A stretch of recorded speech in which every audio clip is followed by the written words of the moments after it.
accordé de votre précieux temps, votre séjour annoncé comme médical. Alors, on entre dans le vif du sujet. Vous êtes parti de Kinshasa un peu à la surprise générale. Votre service de communication a annoncé quelques problèmes médicaux. Comment allez-vous? Très bien, je crois que ça se voit.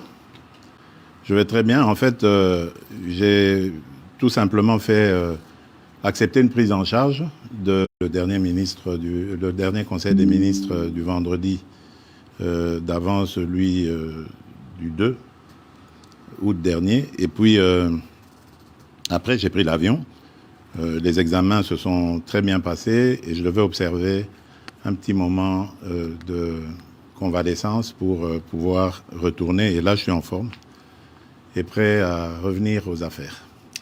Monsieur le Président, quand comptez-vous rentrer au pays exactement?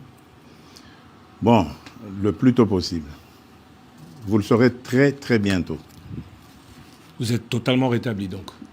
Totalement, mais je vous le dis, je suis d'attaque à nouveau. Donc vous le saurez très, très bientôt. Je suis prêt à rentrer le plus tôt possible. Alors vous allez rentrer dans un pays où le dollar est en hausse. Permettez-nous de parler un peu de la situation actuelle de notre pays. Dollar en hausse, pouvoir d'achat en baisse. Que fait le président de la République, candidat élu il y a 8 mois aujourd'hui, réélu président de la République? Qu'en dit-il?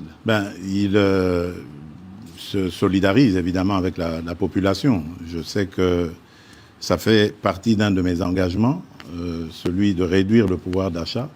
Et la première ministre, Madame Judith Souminois, est très très bien outillée et instruite pour faire face à ce genre de choses. Hier, il y a eu la commission ECOFIR qui s'est réunie sous la présidence du vice-premier ministre, ministre de l'économie, M. Moukoko Samba, et qui a pris un train de mesures qui, je suis certain, vont baisser la tension sur les marchés.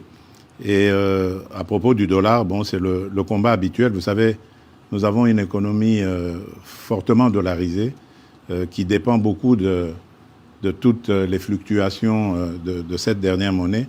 Et nous essayons de prendre des mesures assez urgentes, mais qui seront difficiles évidemment à mettre en œuvre parce qu'il faut inverser la tendance actuelle à faire dépendre notre économie de l'importation en produisant localement.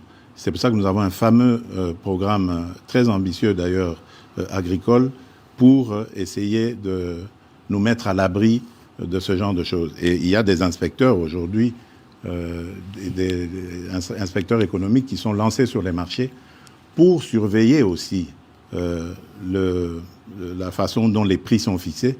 Parce qu'attention, ça peut aussi être une cause ou une raison de sabotage. Vous savez que nous sommes un pays en guerre. Nos ennemis essayent de nous déstabiliser de toutes les manières qui soient. Ils le font par la guerre et peuvent le faire autrement aussi par la hausse des prix. Ennemis internes et externes, j'entends, parce que beaucoup de ceux qui nous combattent à l'intérieur sont passés par les affaires dans ce pays, détiennent beaucoup de mécanismes pour jouer aussi sur les prix. Donc c'est un combat en permanence. Moi, ce que je veux dire à nos compatriotes, c'est que ça fait partie de mes 6 engagements. Qu'ils ne me jugent pas maintenant. Nous venons à peine de nous installer. Vous avez vu tout ce remue-ménage qu'il y a eu depuis les élections. Le gouvernement souminois ne vient vraiment que de prendre les choses en main. Qu'ils continuent à nous faire confiance. Ils m'ont fait confiance le 20 décembre 2023. Eh bien, qu'ils continuent à me faire confiance. Je respecterai mes 6 engagements jusqu'au dernier. Monsieur le Président, j'ai une question un peu dérangeante. Écoutez, si vous la trouvez dérangeante, peut-être pas pour moi, hein, allez-y. Vous avez été élu brillamment avec 73%. Bien sûr. Et à l'époque, il n'y a pas eu de sondage d'opinion, mais votre cote était très haut. Mais depuis lors, il y a comme, le mot peut-être est fort, un désamour à votre égard. Désamour, je ne dirais pas. Je n'ai pas fini ma question. Ah, pardon. Lorsqu'on parle avec des gens, Oui. ils vous disent « je suis tshisekédiste, mais Étienne ». Mais pas tshisekédiste Félix. Il a oublié ce que papa avait dit, le peuple d'abord. Qu'en dites-vous? Bon, d'abord, je respecte leur choix. C'est la démocratie. Moi, je n'ai jamais exigé à quelqu'un de m'aimer. C'est d'une part. D'autre part, je dirais que la politique n'a jamais été statique. La conjoncture aussi, d'ailleurs, en conjoncture économique et autres, ça n'a jamais été statique. Tout bouge, tout est dynamique. Et donc, dans la vie d'un État, où la vie d'un État n'a jamais été un long fleuve tranquille, il y a des hauts et des bas. Surtout nous, qui sommes exposés aujourd'hui à d'autres difficultés nous imposées, comme la guerre à l'Est. Donc ça ne peut pas être facile. Mais le mieux à faire, pour moi, c'est déjà d'accepter d'affronter ces défis. Et de croire qu'on va les relever. Parce que j'y crois. Il y a de la stratégie derrière. Ne vous en faites pas. Ceux qui disent que j'ai oublié le peuple d'abord se trompent complètement. Parce que je dors et je me réveille en pensant au peuple congolais. J'en prends même sur ma santé tellement que c'est le premier de mes soucis. Donc j'espère qu'en 2028, lorsque nous ferons le bilan, ceux qui disent que je me suis éloigné de Tshisekedi Étienne auront le courage de revenir sur leurs propos. Parce que c'est ce qui se passera. Vous aviez 6 engagements. Vous avez aussi dit que vous allez monitorer le gouvernement. Bien sûr. Est-ce qu'on doit attendre 2028 pour faire le bilan? Non. À quand est-ce que le peuple pourra se dire, on commence à voir tout ce que le président dit et promet, à matérialiser le changement? Écoutez, notre chef d'équipe, c'est Madame Judith Souminois. Je ne veux pas lui mettre la pression. Elle est suffisamment outillée pour évaluer le travail de ses ministres et de m'en faire rapport. Et moi-même, d'ailleurs, comme vous le savez, je préside quasiment tous les vendredis, lorsque je suis au pays, les réunions du Conseil des ministres. Donc, je peux suivre.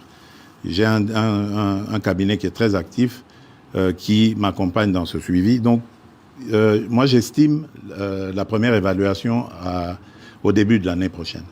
Donc, il faut peut-être s'attendre à du réaménagement gouvernemental au début de l'année prochaine. Mais bon, je le dis sous réserve de ce qu'on en pensera, la Première ministre et moi. Élection en janvier 2024, premier bilan en janvier 2025. Que dire de la léthargie institutionnelle? Tout prend, beaucoup le regrettent, beaucoup trop de temps. Oui, et vous avez, en parlant de ce temps qui coule, qui passe sans que changement n'arrive, vous avez vous-même, ici à Bruxelles, évoqué lors de votre précédent passage, des révisions constitutionnelles ou des modifications de la Constitution à faire. Cela a créé beaucoup de polémiques. Alors maintenant, on voudrait, si possible, que vous nous précisiez de quoi il s'agit. Est-ce que le président, comme le dit votre opposition, veut s'éterniser au pouvoir? Certains dans votre parti disent que vous êtes président à vie, ou le président a des points précis dans la Constitution qu'il faudrait modifier, si oui, lesquels? Écoutez, moi je suis toujours conduit par un seul leitmotiv, c'est le salut du peuple, c'est pour moi la loi suprême. Lorsque j'évoque des modifications que je juge utiles pour la bonne marche de la nation, du pays, je me préoccupe très peu de la polémique. Je n'y regarde même pas. Parce qu'évidemment, il y a toujours des petits malins qui vont essayer de détourner mes propos et essayer de les amener dans une polémique inutile. Je n'ai jamais dit que je veux changer la Constitution pour rajouter le nombre de mandats présidentiels ou d'années. Non. D'abord, ce sont des dispositions inamovibles. Pour les changer, il faut retourner auprès du peuple souverain primaire. Mais par contre, les autres dispositions, telles que celle-là, qui nous posent beaucoup de problèmes. Regardez, vous l'avez dit. J'ai prêté serment le 20 janvier devant la nation. Et immédiatement après, la publication des résultats des législatives a commencé et les périodes de contentieux. Ça nous a pris presque 2 mois. Publication, contentieux, etc., retour, annulation et tout le bazar. Puis ensuite, les députés provinciaux et les communes. Cette fois-ci, on a eu les conseillers communaux et tout ça. Et tout avec son lot de contestations, voilà. Donc, en peu de temps, ça nous a pris, je ne sais combien de temps. Le gouvernement,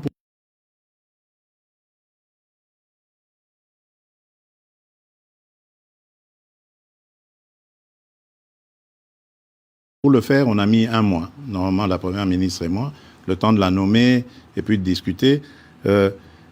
Voilà, donc on a tourné autour des choses. L'installation du bureau du Parlement, par exemple, ce sont des choses qu'on doit réfléchir à comment les réduire. On ne peut pas laisser 1 mois, par exemple. J'ai vu chez les Français ce qui se passe. Dès qu'on a le Parlement, enfin l'Assemblée nationale, ils ne prennent pas beaucoup de temps pour la validation de mandat. Mais chez nous, on prend 1 mois. Alors que les sujets à traiter pendant cette période ne sont pas nombreux. Il y a juste la validation de mandat que le bureau a et l'installation du bureau définitif. Mais pourquoi ça doit prendre 1 mois? Ça peut se faire en 2 jours. Ce sont des choses comme ça qu'il faut revoir, réduire, etc. Autre chose, par exemple, qui me motivait à vouloir ce changement de constitution, enfin des modifications dans la constitution, c'est la désignation des gouverneurs. Je trouve que la désignation des gouverneurs aujourd'hui fragilise nos provinces. Il faudrait, à mon avis, les gouverneurs étant des grands commis de l'État, qui soient désignés directement par le gouvernement en place et qu'ils rendent direct rapport au gouvernement.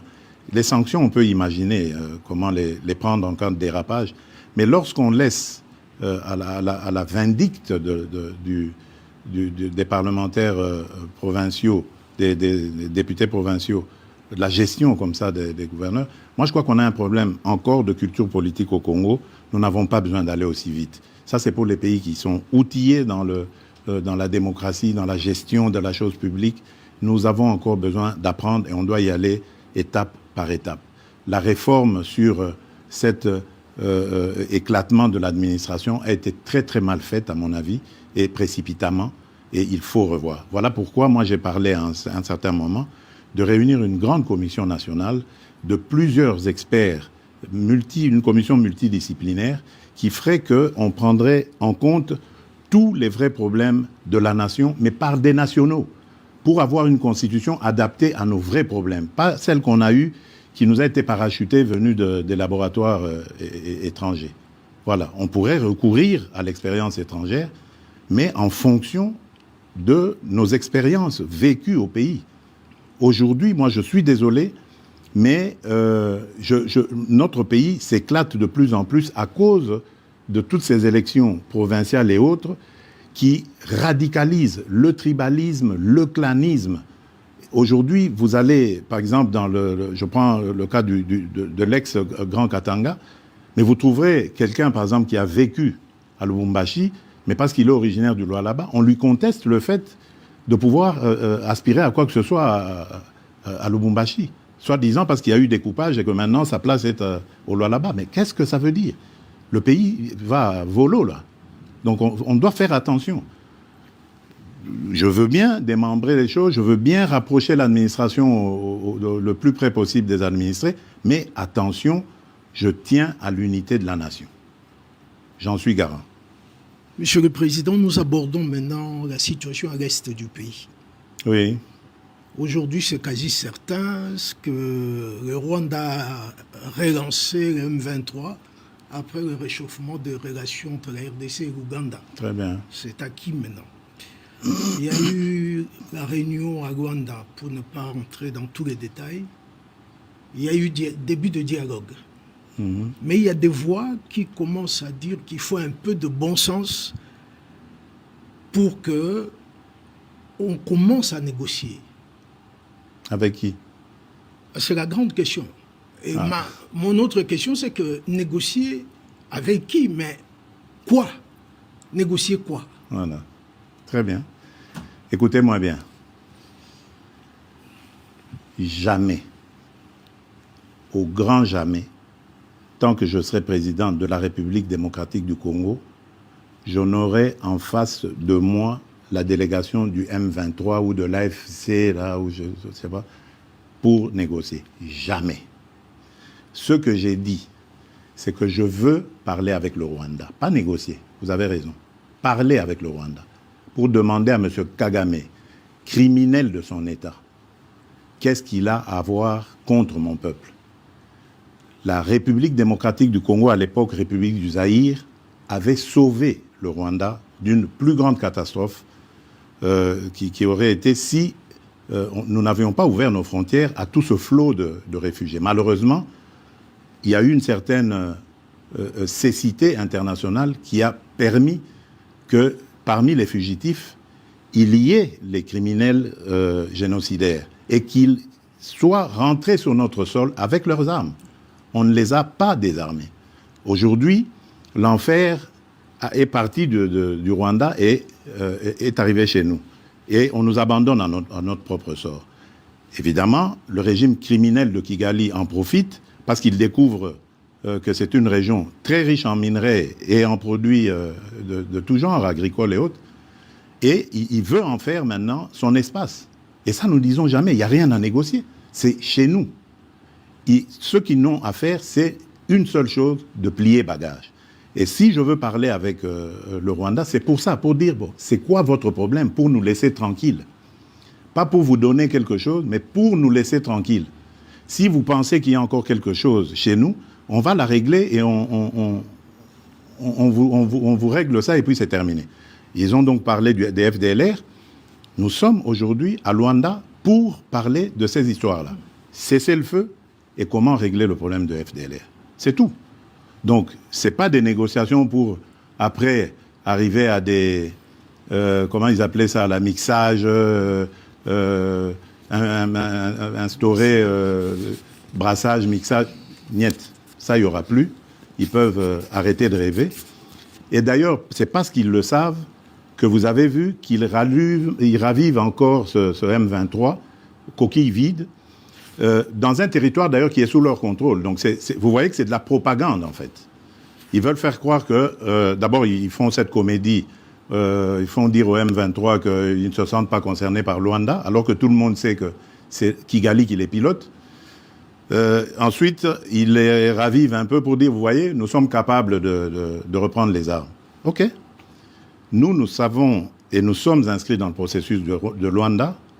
Et d'ailleurs, demain, des pourparlers vont commencer pour justement se pencher sur le plan de cessez-le-feu et de retrait et le plan d'anéantissement des FDLR. Et nous disons, si à côté de ça, le grabuge continue, nous continuerons à tenir pour responsable Kigali. Et pour nous, le provocateur numéro 1, ce sera lui, et les conséquences, ce sera à lui de les assumer. C'est ça le problème. Et si ça continue, beaucoup pensent que cette guerre n'est pas qu'une guerre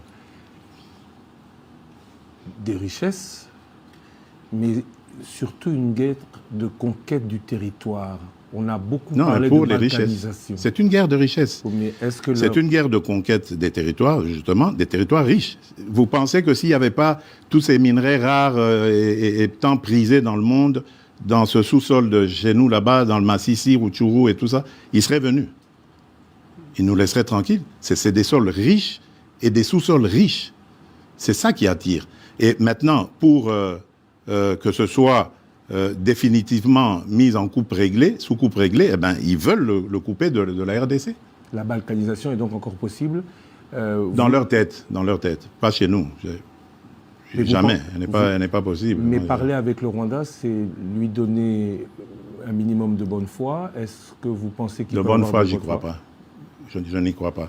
J'ai testé leur bonne foi. je n'y crois plus du tout. Maintenant, c'est la pression.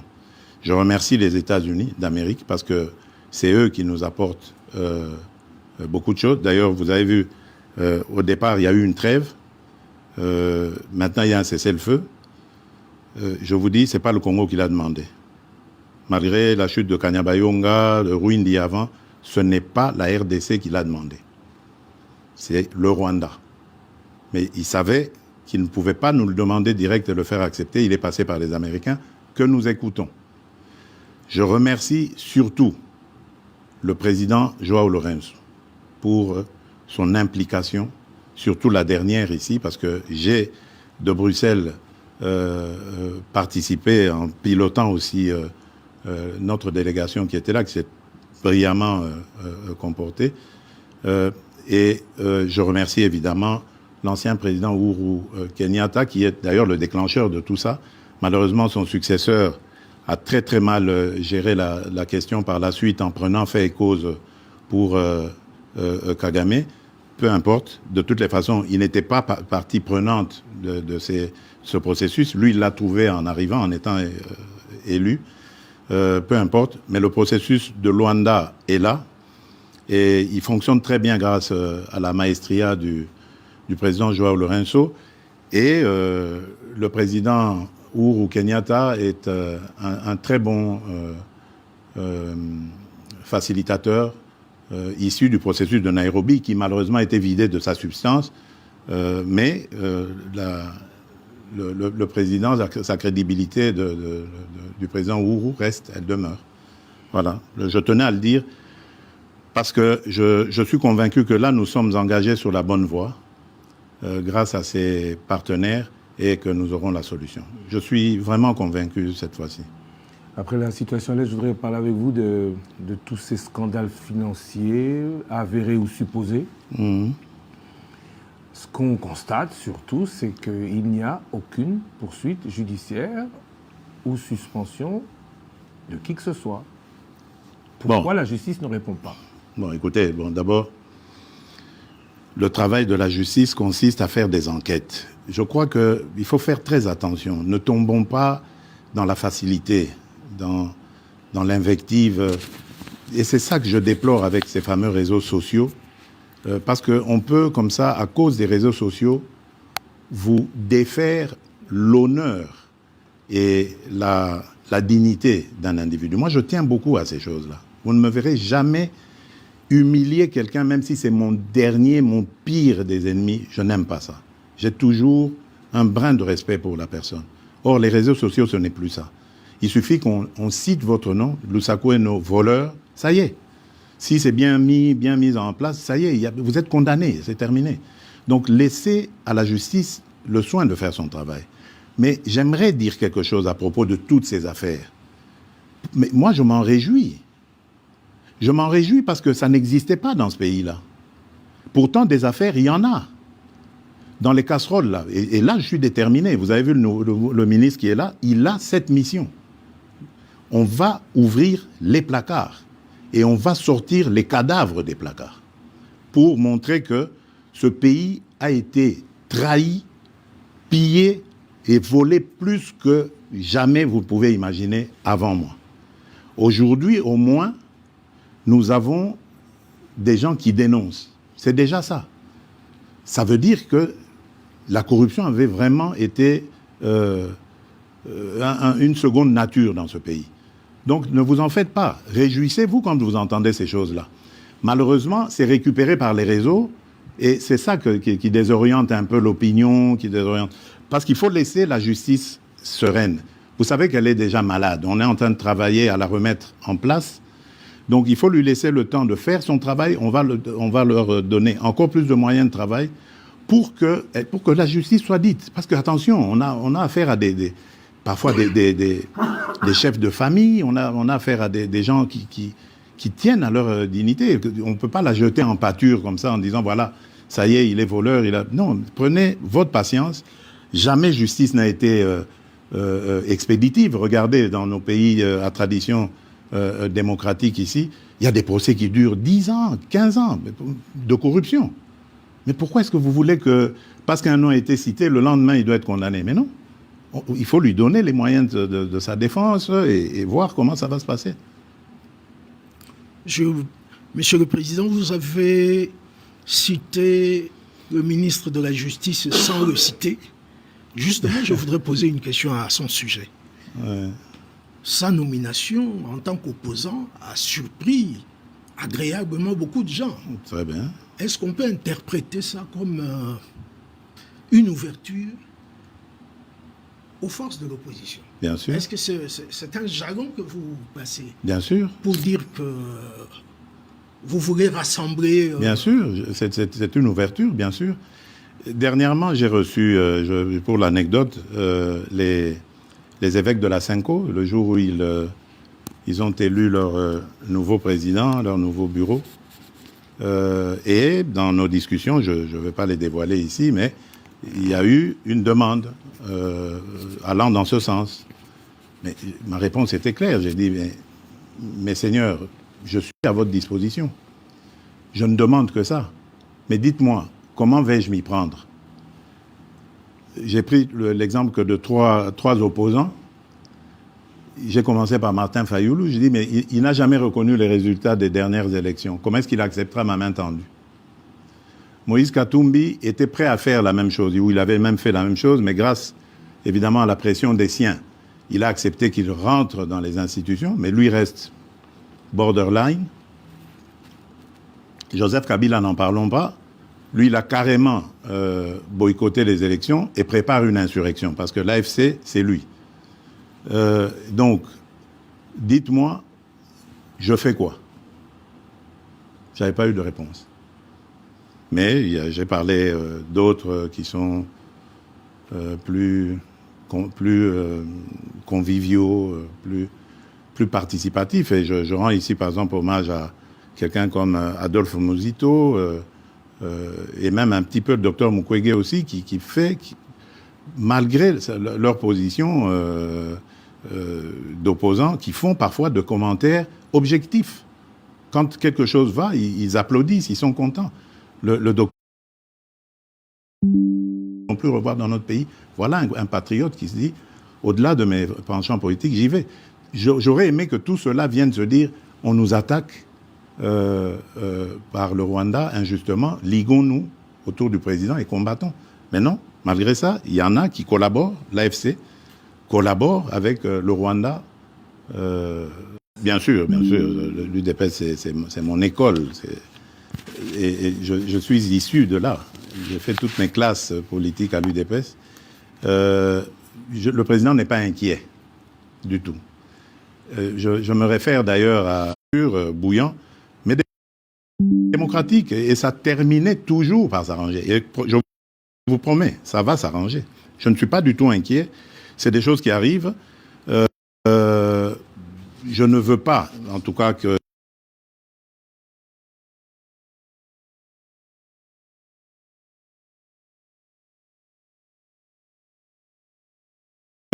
ça prenne des allures du genre de ce qu'on a vu avec les forces du progrès, que je condamne complètement. Mais je tiens à ce que... enfin, je suis sûr plutôt que les choses vont rentrer dans l'ordre. Pas de problème. Je voudrais aborder une question que vous connaissez et maîtrisez très bien, les relations avec la Belgique. Oui, bien sûr. C'est mon autre Congo. Hein, voilà, justement, en 2019, vous avez justement dit que c'est l'autre Congo pour vous. Mais, Monsieur le Président, depuis que vous êtes au pouvoir, on ne sent pas un resserrement des relations entre les deux pays. Ah, ça, je ne sais pas par quoi vous voulez le voir. Vous. Il y a une ambiance de ni guerre ni paix. Et on ne sent pas un engouement des investisseurs belges à aller chez nous. Oui, mais... Est-ce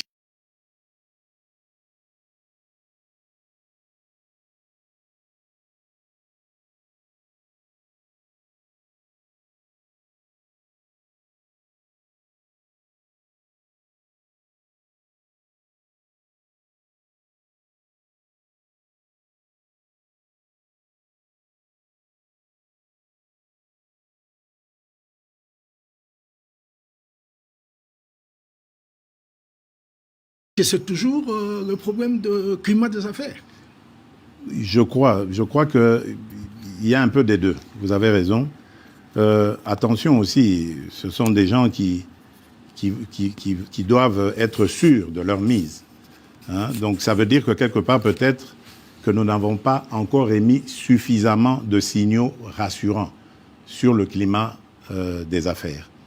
D'ailleurs, pendant que je suis ici, j'ai été interpellé par un message de l'ambassadrice belge à Kinshasa sur un sujet belge qui a été victime de tracasseries d'un ancien ministre du régime passé qui était à l'urbanisme ou aux affaires foncières et qui l'a mis dans de sales draps aujourd'hui. Donc vous voyez que même les affaires d'il y a plusieurs années continuent à avoir des effets aujourd'hui.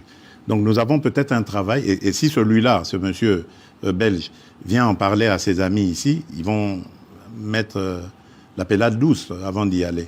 Il y a de l'attrait, on sent que les choses bougent, mais je crois que de part et d'autre, il faut faire des efforts, surtout se rassurer. Ça, c'est d'une part. D'autre part, attention, il y a aussi une réalité en Belgique.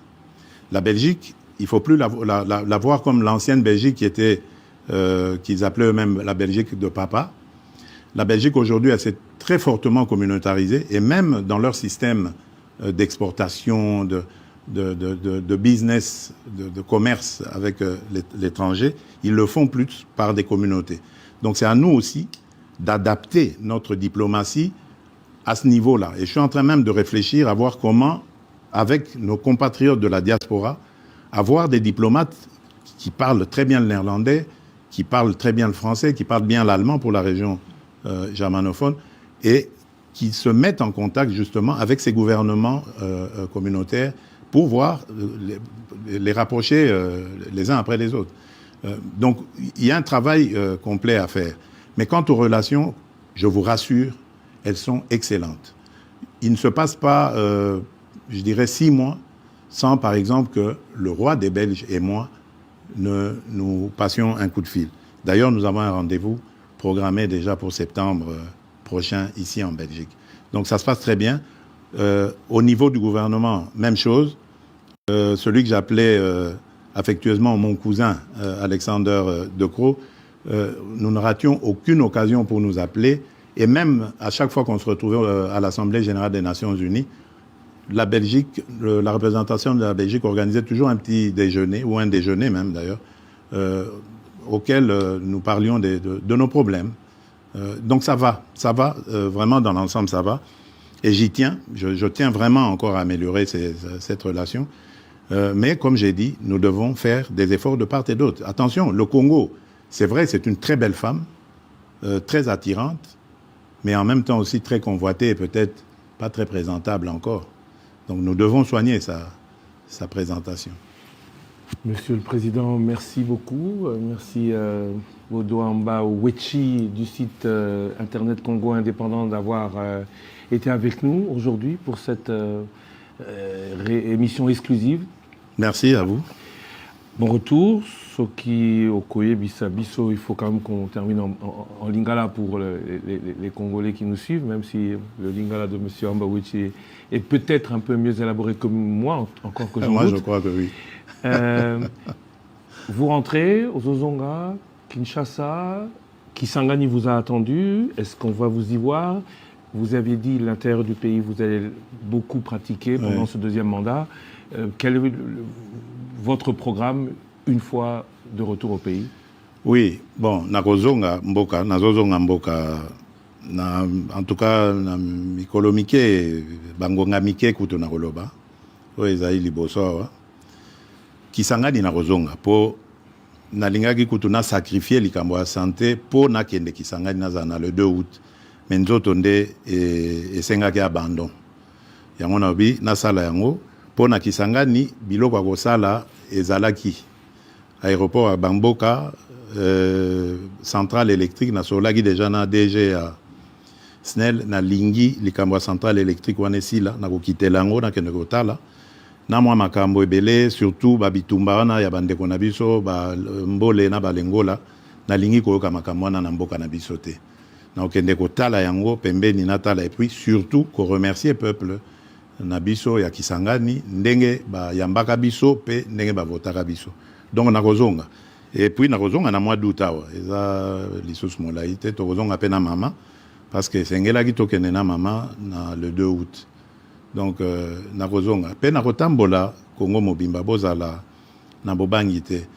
Le problème tozali nango ezali onazoloba ezali nano ya kosilisa makambo ya mbilinga kimia ekota. Congolais nyonso asepela tokoka kokende kotala na kopesa na bambote na esengo.